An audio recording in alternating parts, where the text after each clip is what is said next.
एक समय की बात है। देवगढ़ नाम के एक शानदार राज्य में एक राजकुमारी रहती थी, जिसे सिर्फ उसकी सुंदरता के लिए नहीं बल्कि उसकी बुद्धि और साहस के लिए भी जाना जाता था। राजकुमारी रैना, गहरी समुंदर जैसी आंखें और एक आग जैसा हृदय, वह सिर्फ शान से नहीं बल्कि अपनी शक्ति से भी राज्य चलाती थी। पर इस राज्य की सीमाओं के पार एक ऐसे योद्धा का बसेरा था जिससे दुश्मन डरते थे और अपने मान देते थे। वीर, एक ऐसा योद्धा जिसके हाथों की तलवार कभी हार नहीं मानती थी और जिसका दिल किसी से नहीं डरता था। इन दोनों की दुनिया अलग थी, पर किस्मत ने एक अलग ही कहानी लिख दी थी। एक रात चांदनी के धुंध हल्के में राजकुमारी रैना अपनी राज्य यात्रा पर थी, पर अचानक एक बड़ी आफत आई। शत्रु सेना ने राजकुमारी की सवारी पर हमला कर दिया। तलवारों की चमक, घोड़ों की आहट और हर तरफ भय का माहौल था। पर तभी एक छाया अंधकार से उभरी। एक योद्धा जिसकी तलवार बिजली की तरह चमक रही थी, जिसका कद एक हिमालय की तरह अटल था। वीर आ चुका था। एक भयंकर युद्ध छेड़ा गया। तलवारों की छनछनाहट, तीरों की गूंज, पर वीर किसी तूफान की तरह लड़ रहा था। जब धूल बैठ गई और युद्ध खत्म हो गया तो सिर्फ एक शांत समय बचा था। वीर और रैना की आंखें मिलीं।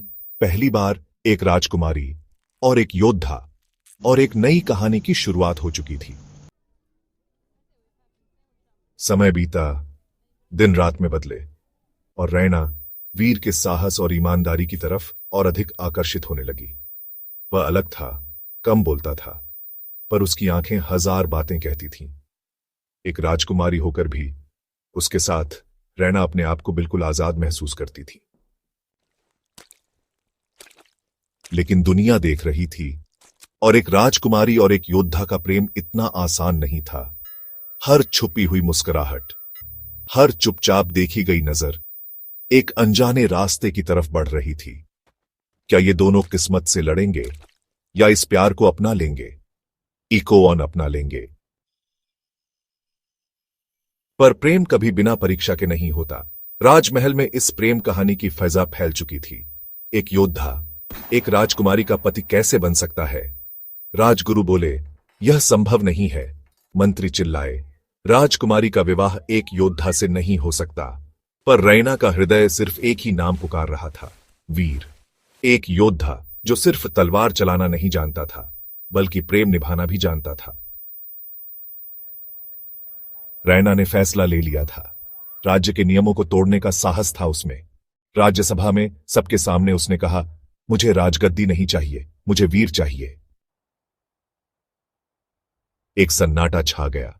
राजमाता ने एक गहरी सांस भरी और फिर कहा, अगर तुम्हारा प्यार सच्चा है तो यह राज्य तुम दोनों का होगा। वीर की आंखों में सम्मान था, रैना की आंखों में खुशी। प्रेम जीत गया था। रात की चांदनी के नीचे एक नए युग का आरंभ हो चुका था। वीर और रैना दोनों एक साथ एक नए जीवन की शुरुआत कर रहे थे। राजमहल के द्वार खुल गए, शहनाइयों की धुन बजी और एक नए युग का आरंभ हुआ। वीर और रैना एक साथ हमेशा के लिए।